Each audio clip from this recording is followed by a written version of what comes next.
This is my kitchen table and also my filing system.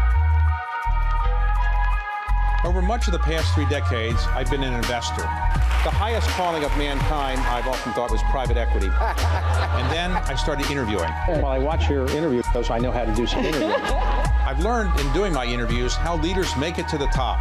I asked him how much he wanted. He said $250. I said, fine. I didn't negotiate with him, and I did no due diligence. I have something I'd like to sell, and how they stay there. You don't feel inadequate now because being only the second wealthiest man in the world, is that right?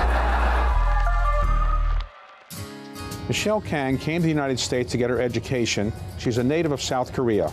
After she got her education in the United States, she stayed here and became very actively involved in the business world, built a successful company, sold it, and now she's very involved in women's sports, and particularly women's soccer. I sat down with her to talk about why she's so interested in revolutionizing women's sports and women's soccer. So let me ask you about how you came to become a leading women's soccer team owner, having had no experience as a soccer team player and not having spent a lot of time in athletics before you got into this. Well, I was a good athlete, but not soccer. I have to say it was by accident, coincidence. I really did not even know there was a professional women's soccer league in the United States, let alone there was a professional team in D.C. And it was 2019 when the U.S. women's national team won the World Cup. There was sort of a celebration party at the Capitol, and I was invited, and I got to learn about it. And since then, I was sort of convinced that I should join, initially as just a minority investor and be a mentor to a lot of young, incredible women. And when I started, I never had an intention that I was going to go run multi-teams around the globe. Now, many women's sports teams have sprouted up in recent years, but are they profitable? Not yet. And you think they will be, presumably? Absolutely. But I mean, actually, to be fair, if you look at a lot of men's teams, if you actually take their media deals, there aren't that many companies that are profitable from just game day operations. So we, as an emerging league, our media deal is not as big as some of this more mature leagues. So we're getting there because we're building teams, we're building attendance. But even game day operations, we're on our way, at least break even in a couple of years. So in an average women's soccer team game, let's say in Washington, how many fans will show up? So we play at a stadium called Audi Stadium. The sellout is 19,215.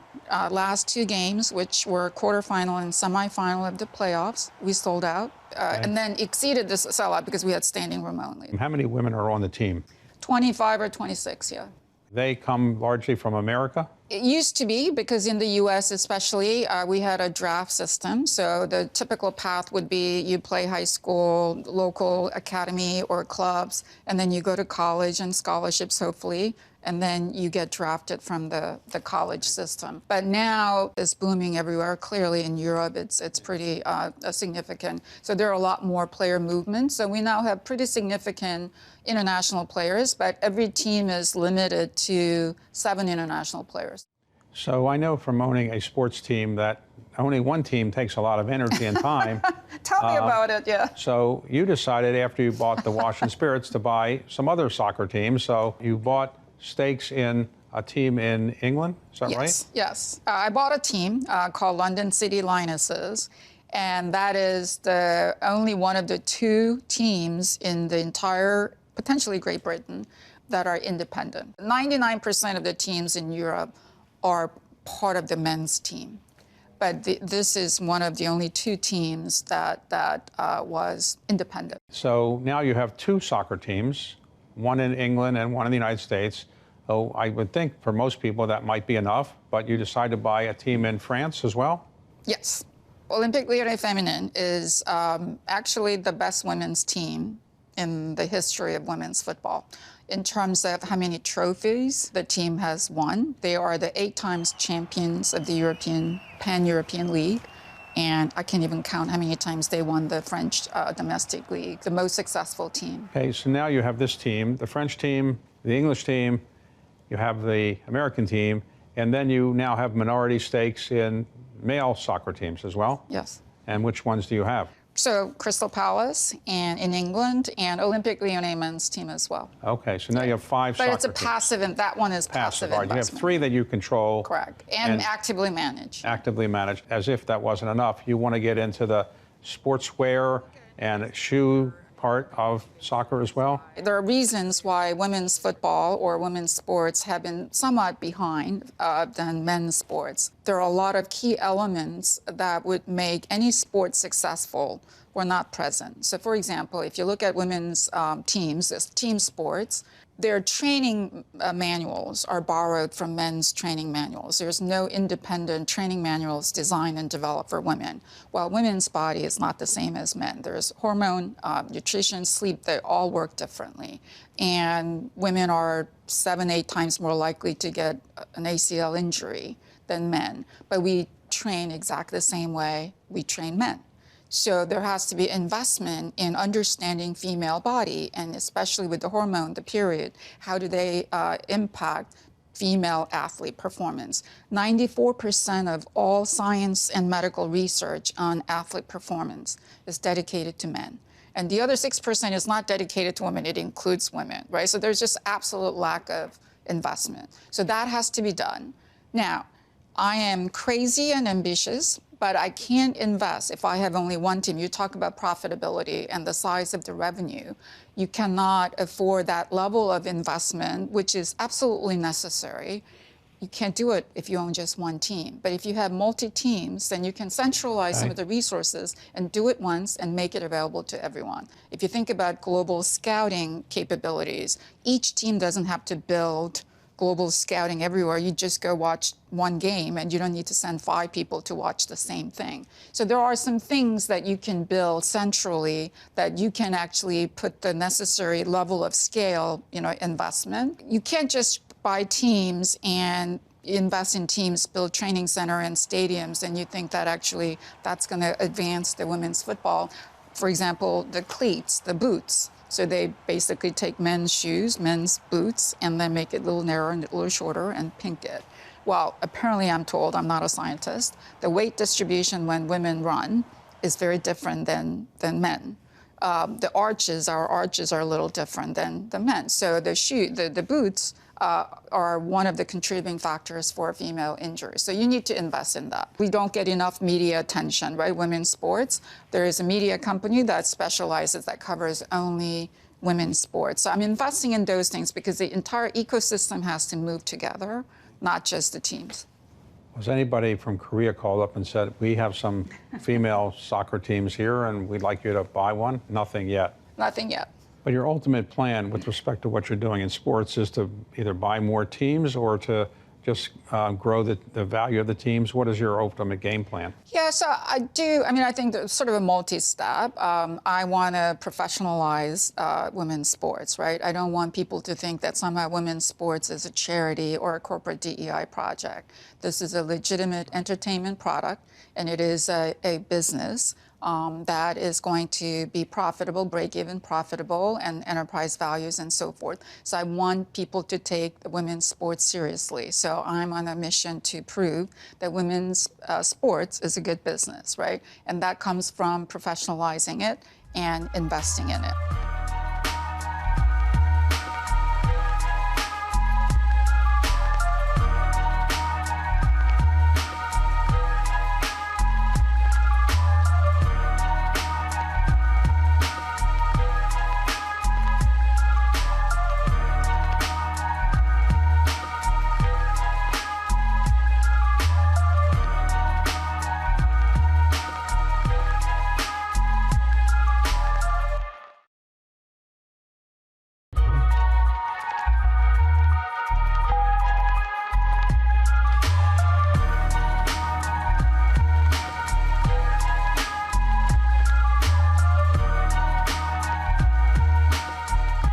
I want to get to the story of how you be able to afford doing this. So it's a very interesting story, but I think the best way to tell it is to tell it from the beginning. Okay. So you were born where? South Korea. And you were raised in what city? Seoul. And your parents were? My father was a professor. My mom was a elementary school teacher turned politician later. My father was educated in the United States. He got his graduate degree. So he had relatively open-minded about gender issues. Korea clearly at that time was a very traditional society where girls were supposed to do certain things, study certain things, and when you graduate from college, then you get married and you have children and all that. So there's sort of a norm, the social norm that you're supposed to follow. But my father, who had 3 girls, had a little different ideas because he was exposed college in Japan and graduate school in the U.S. that, you know, girls can do whatever they want to do in the future. And he instilled that idea in us. And I don't think my sisters really took up that idea, but it just had a lot of impact on me. And then you had an opportunity to go to college in the United States. And in those days, as I understand it, Korean families saved up money so their daughters could have money to get married. And so your parents were saving up money for you to get married, and then you said, I want to go to the school in the United States, and what happened? Yeah, so especially at that time, unmarried young women going to America alone was just unheard of and not acceptable, right? No parents in their right mind would send an unmarried young woman to a foreign country. So I had to negotiate. So at that time, Korea was going through a lot of political turmoil, sort of a democracy movement driven by a lot of college students and college campuses. So the colleges were shut down. So I kind of said, well, you know, I want to go study, but the schools are shut down. I can't study. And if you don't let me go, then I may participate in these demonstrations and my career, my future could be ruined. Who knows? And I kind of used a little bit of a threat, but also a little bit of a negotiation. And I said, give me just for 1 year's worth of the tuition and living expenses. And after that, I'll figure it out. And when I start making money, I'll pay back every penny. And when I get married, you don't have to spend a dime. I'll figure it out and I pay everything back. And some more. So they agreed to it. Now, you went to the University of Chicago, but how did you happen to pick the University of Chicago as opposed to many other good universities? Well, at that time, actually, I was studying economics in Korea, and which was also kind of unheard of for girls to study economics. I said, I have to go there. I have to learn economics where the real economics is taught. So that was why I picked the University of Chicago. And so was it a culture shock for you to kind of deal with all these Americans in Chicago, or it wasn't a big problem? It was really not a big problem. I mean, I just really enjoyed it, being on my own. My parents were not really rich or famous, but still the environment or the circle that I grew up, I was always so-and-so's daughter, so-and-so's granddaughter, so-and-so's sister. I absolutely hated that. I wanted to go where no one knew who I was. So it was like free at last, and I just enjoyed every minute of it. When you graduated from the University of Chicago, you decided to go to business school, and you picked the Yale School of Management. Why did you pick that school of management, which is a very good one? Yes. At that time, Yale actually was about 10 years old, and their mission and vision was not to create another Harvard Business School, but rather a very different and unique educational institution, and that was mixed both public and private management. And the best part to me was it was a very small class, about 170 or so. At that time, if I'm not mistaken, Harvard had about 800 students. And of course, it was drawing upon the incredible faculty members of Yale University, and I just really thought that that was the best program for me. All right, so you graduated from Yale School of Management. What did you decide to do next? At that time, actually, I had a 10-year plan for my future career. First 10 years, I was going to go into consulting, strategy consulting, because that's the fastest way to learn every aspect of business. So I thought that strategy consulting was the fastest way. But then second half was going to be, if you want to be a leader and CEO of any organization like Fortune 500 company, it's not about whether you can build the most sophisticated Excel spreadsheet and pricing strategy, but rather how do you manage and how do you lead organizations, especially how do you move people sideways to get them to do what you want them to do, people who work for you, people who you work for. And that you can do only in a Fortune 500 environment, even though I didn't really like it. So I decided to spend the next decade in a Fortune 500 company focusing on organizational kind of leadership. And then the third decade was I was going to take a shot at becoming a CEO of a Fortune 500 company. Okay, that's a fairly ambitious schedule. So the first part, you wanted to go into consulting, and but you do that. How many years were at Arthur D. Little? I did probably, I don't know, 4 or 5 years, or maybe 6 years. And then you went to Ernst & Young? Correct. In the consulting side? Yes. Okay, so you did that for a while, and then you left Ernst & Young, and you joined Northrop Grumman, which to the average person is a defense company. Were you in Correct. the Washington area? Correct. Yes. So you moved to Washington area, and you were involved in their healthcare business or their technology business? So I joined as a strategy officer, but then I really wanted to go run something. My goal was to learn how to build an organization, how you build leadership. So I asked to give me a P&L organization. So they gave me this health business, which they thought was so bad that I couldn't screw up, right? So she asked for it, we're gonna give it to her. If she doesn't do a good job, no harm done, because it's already too bad, very bad anyway, and that's how I ended up. So you're doing business. that in healthcare for Northrop Grumman, but at that time, what is your family saying back in Korea? Did they keep calling you saying, now you've got to come back? By then, they kind of gave up on me, and they probably had no idea what I was doing. And, you know, at that time, especially in Asia or, you know, even in the US at that time, women go into the business world or get an advanced degree. You're either a lawyer or accountant. I was none of those, right? So they kind of gave up understanding what I was doing, but somehow I wasn't doing too badly. So they're like, okay, she's okay. So at some point you decide, I'm going to be my own boss and entrepreneur. It was hard, but it was easy. At that time, President Bush, 43, declared that every American who wants to have an electronic medical record will have one by 2014. So he put his stakes in the ground and start investing in all the doctors and hospitals implementing electronic medical records. So the boom was kind of happening, the IT investment.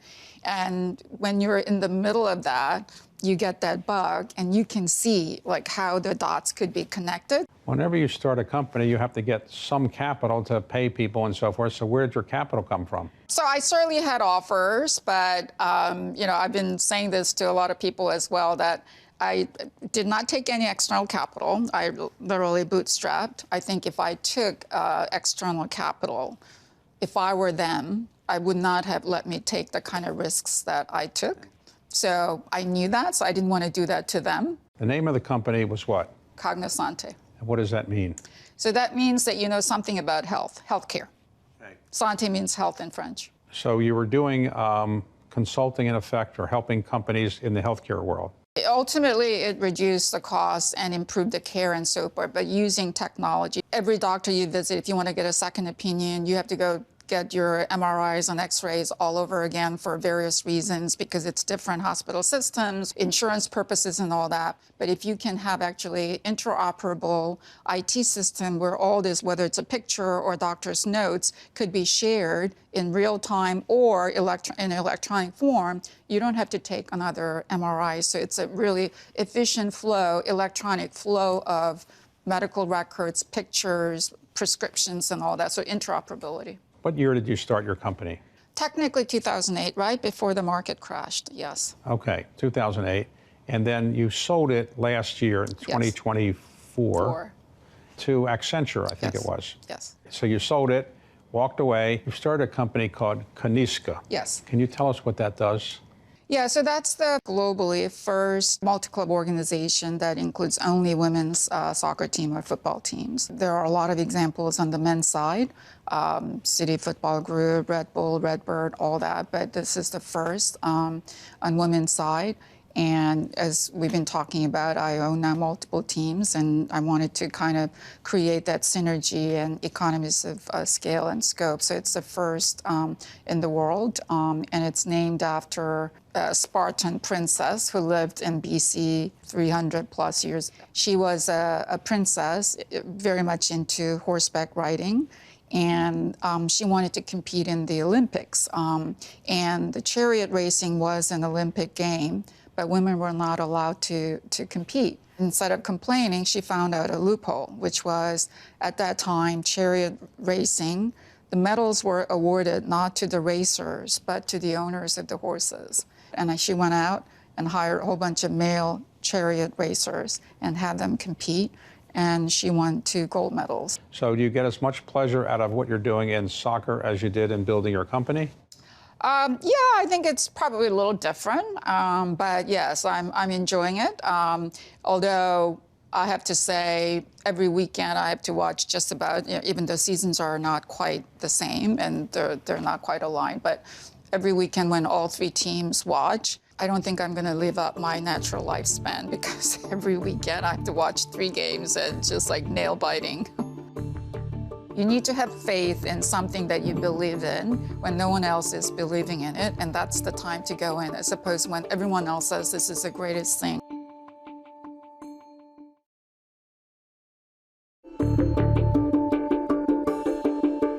So for those people that are not very knowledgeable about sports, why is it more exciting to watch a women's soccer game than a men's soccer game? Well, I think you could argue it's a preference, but I think women's game, I think people will tell you they're very different. One could argue there's a lot more actually technical, in my opinion, sophistication, as opposed to just pure physical strength, and also the environment in which you play, men versus women, especially if you've been to a game in Europe. There's just clear contrast between the men's game and women's game. So right now, as you look at your professional life, it's buying sports teams, a lot of them women, and helping with equipment, other things. And do you expect to be buying media-related things or other kinds of things that ancillary to the sports? As I said, I bought the cleats, the boots, female, designed specifically for female media company, covering only media company. Right now I'm working on actually data.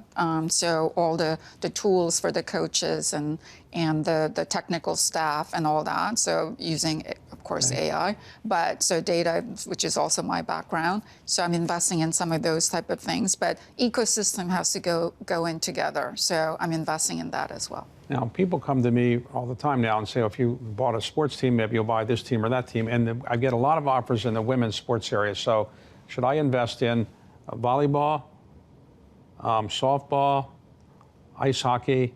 Any views on those as women's sports? My recommendation to everyone is don't wait until it looks like it's going to take off, because it's too late. Right? So you need to go in, you need to have faith in something that you believe in when no one else is believing in it, and that's the time to go in, as opposed to when everyone else says this is the greatest thing since sliced bread.